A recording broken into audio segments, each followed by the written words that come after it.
레위기 오늘 말씀은 3장에서 소개되었던 화목제에 대한 추가적인 설명을 담고 있는 말씀입니다.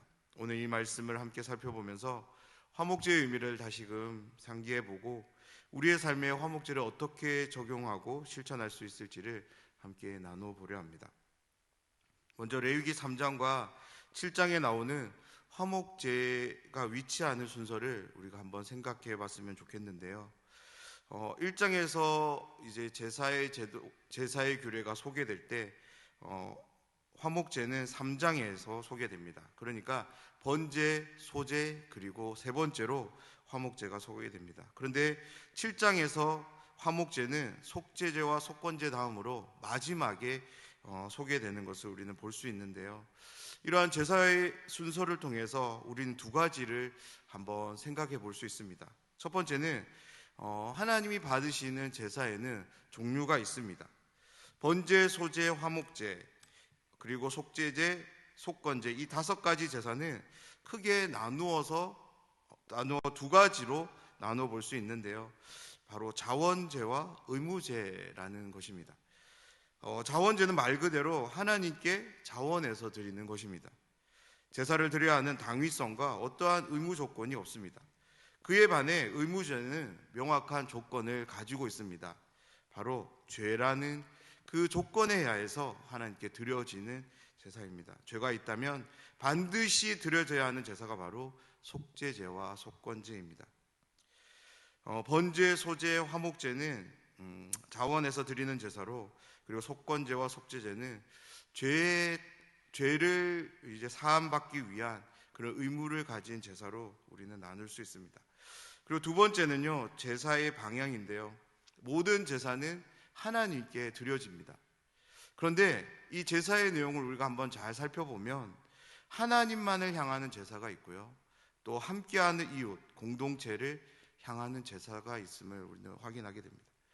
그래서 이런 의미에서 4장부터 다시 제사의 규례가 소개될 때 하나님은 조금 다르게 순서를 정해서 기록하게 하시는데요.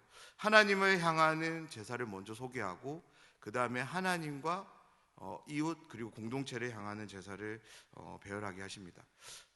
정리해보면 번제, 소제, 그리고 속제제는 오직 하나님께만 향하는 제사입니다. 그리고 그 뒤에 나오는 속건제와 화목제는 하나님께도 드려지지만 함께하는 이웃과 공동체와도 연관성이 있는 제사인 것을 우리는 확인하게 됩니다. 이런 의미에서 하나님께서 모세를 통해서 이스라엘 백성들에게 제사의 규례를 말씀하실 때 단순하게 하나님께서 그 제사를 받으시기 위해서 형식과 어떻게 드려야 되는지에 대한 방식만을 말씀하시지는 않았습니다. 그 제사가 담고 있는 관계적인 측면 또한 생각하시면서 말씀으로 주신 것을 우리는 볼 수 있는데요. 이러한 의미를 분명하게 밝혀주는 부분이 있습니다. 바로 여호와께서 모세에게 말씀하여 이르시되라는 이 말씀에서 우리는 확인할 수 있습니다. 히브리어의 말씀하다는 크게 두 단어로 사용됩니다. 제가 아모스를 강의하면서 계속 말씀드리는 아마르라는 단어가 있고요, 그리고 다바르라는 단어가 있습니다.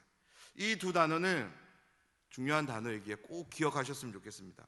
왜냐하면 이 두 단어 모두는 하나님께서 말씀하실 때 꼭 이 두 단어가 사용되기 때문인데요.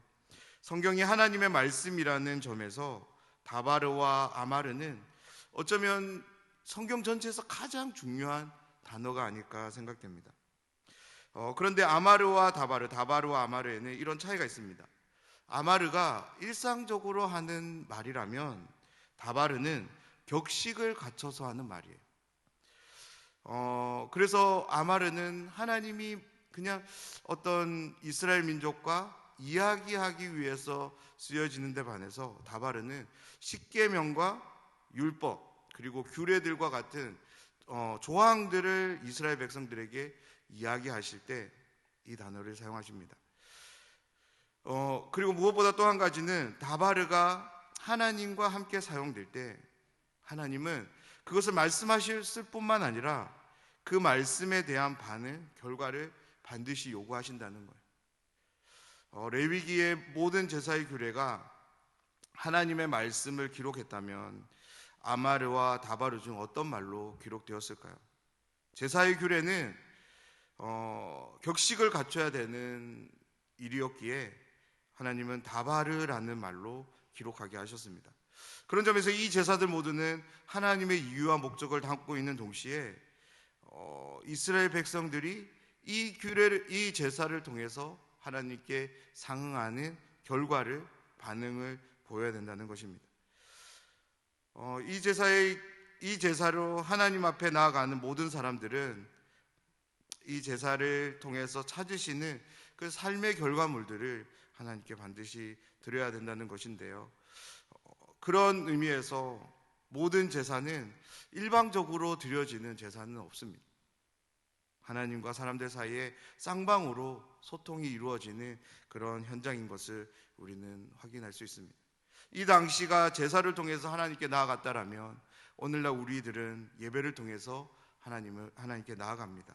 그렇다면 예배도 제사처럼 일방적으로 드려서는 안 되는 거죠. 하나님과 모든 성도들 사이에서 쌍방적인 소통이 이루어지는 그 현장이 바로 예배입니다.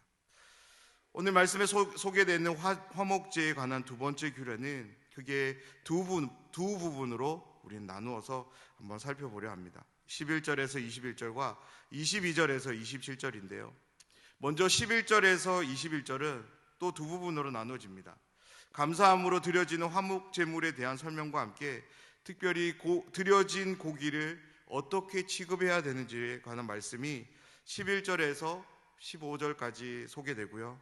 16절에서 21절은 서원과 자원으로 드리는 화목제와 그 드려진 제물인 고기를 어떻게 취급해야 되는지에 대한 설명이 나옵니다.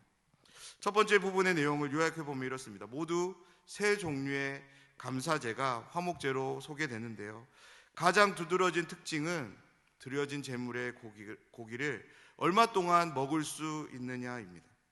감사함으로 드리는 감사의 화목제 제사 때엔 고기를 당일에만 먹도록 하셨습니다. 그런데 서원과 자원함으로 드려지는 화목 제사 때엔 이틀날까지는 먹도록 허용하십니다. 만약에 3일이 되어서도 그 고기가 남게 되면 그것은 불사르도록 하나님은 명령하십니다. 여기서 우리가 한번 이 상황을 우리가 생각하면서 한 가지를 꼭 기억하셨으면 좋겠는데요. 왜 하나님은 감사함으로 드리는 제사 제물은 당일에 다 소진하게 하신 데 반해서 서원과 낙헌의 제사 제물은 이틀까지 허용하실까요? 하루와 이틀 날의 차이가 있긴 하지만 아주 빠른 시일 내에 이것들이 소진되어야 됨을 하나님은 말씀하십니다. 화목제사에서 우리가 꼭 기억해야 될 중요한 의미는 하나님께 드리는 감사든 서원이든 낙헌이든 상황이 주어질 때 즉시로 바로 되어져야 된다는 것을 되어진다라는 것입니다. 이 의미가 당일 혹은 이틀이라고 하는 그 음식물을 소진하는 날에 녹아져 있다는 생각이 드는데요. 사랑하는 여러분, 우리의 신앙생활을 한번 되돌아보았으면 좋겠습니다. 하나님께 대한 감사한 마음이 생겼을 때 그 즉시로 하지 않고 조금 있다가 해야지라는 생각을 한 번쯤은 다 해보셨을 것입니다. 그때 어떤 경험들을 하셨습니까? 저의 경험을 말씀드리자면 하나님께 감사를 놓치고 더 정확하게 말씀드리면 잊어버리고 지나간 적이 많았던 것 같습니다. 그러다가 말씀을 듣는 중에 기도하는 중에 생각나서 그렇게 지나간 감사를 떠올려서 감사를 드렸던 적이 여러 번 생각나는데요. 여러분은 어떠십니까?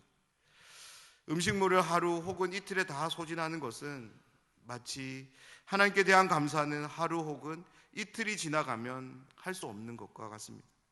무엇보다 하나님의 은혜는 오늘도 우리에게 감사이지만 내일도 감사이기 때문입니다.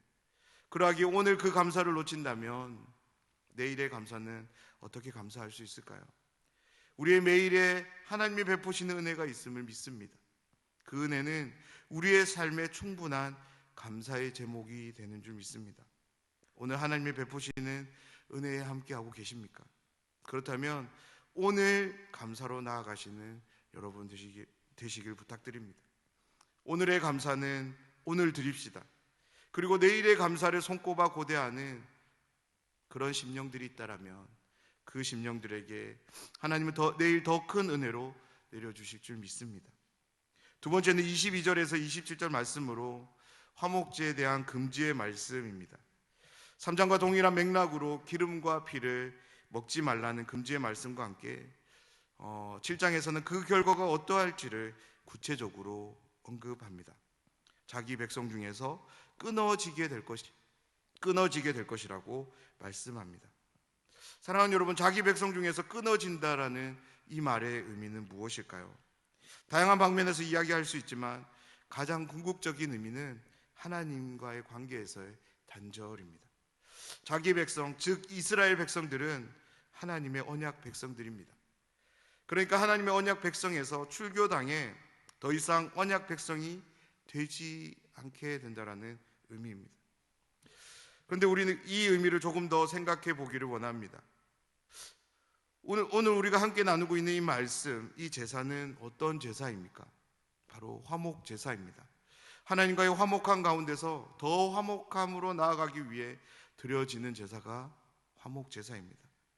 그런데 이 화목 제사를 온전히 드리지 못한 결과는 무엇입니까? 화목함을 누려야 하는 하나님과 단절되는 것입니다.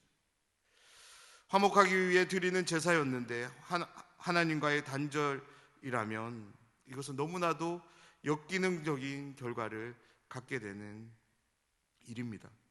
하나님은 그만큼 하나님 앞에서 피를 먹는 것, 기름을 먹는 것이 중요하다라는 그런 말씀을 하고 계시는데요.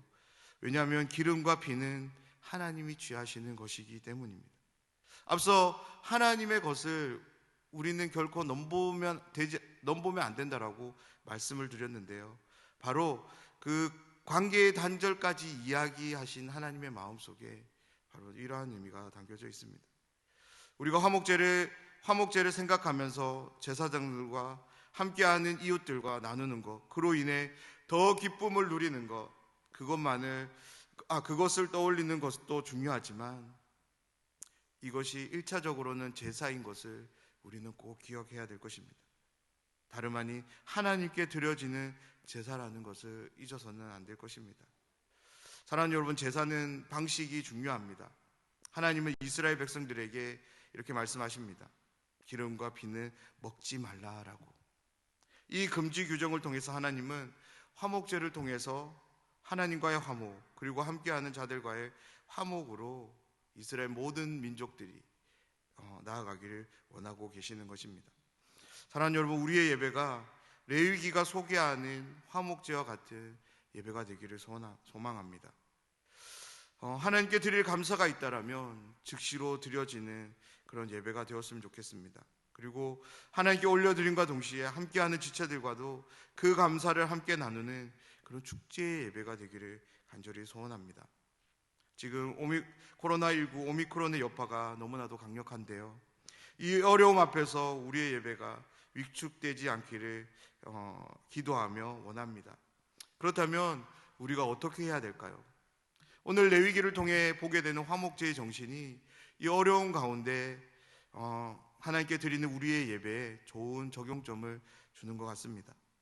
화목제가 하나님을 향하는 동시에 함께하는 사람들을 향하는 것처럼 우리의 예배 또한 하나님을 향하는 동시에 함께하는 지체들을 향하는 그런 예배가 되었으면 좋겠습니다.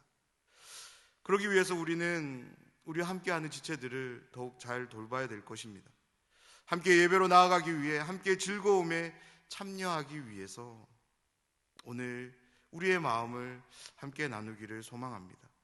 위로가 필요한 분들에게는 위로를 전하고, 격려가 필요한 분들에게 격려하며, 그들의 마음 안에 우리의 마음들을 나누는 가운데 하나님은 우리 공동체 가운데 큰 은혜로 함께 해주실 줄 믿습니다.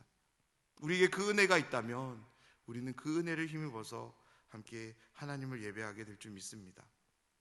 사랑하는 여러분, 우리의 예배가 하나님 앞에 화목제로 드려지는 예배가 되기를 간절히 소원합니다. 내 영혼만이 그렇게 화목제로 하나님 앞에 나아가는 것이 아니라 우리에게 허락하신 모든 지체들과 함께 모든 성도님들과 함께 그렇게 화목제로 나아가는 우리 모두가 되길 주님의 이름으로 축원드립니다. 이 시간 나라와 민족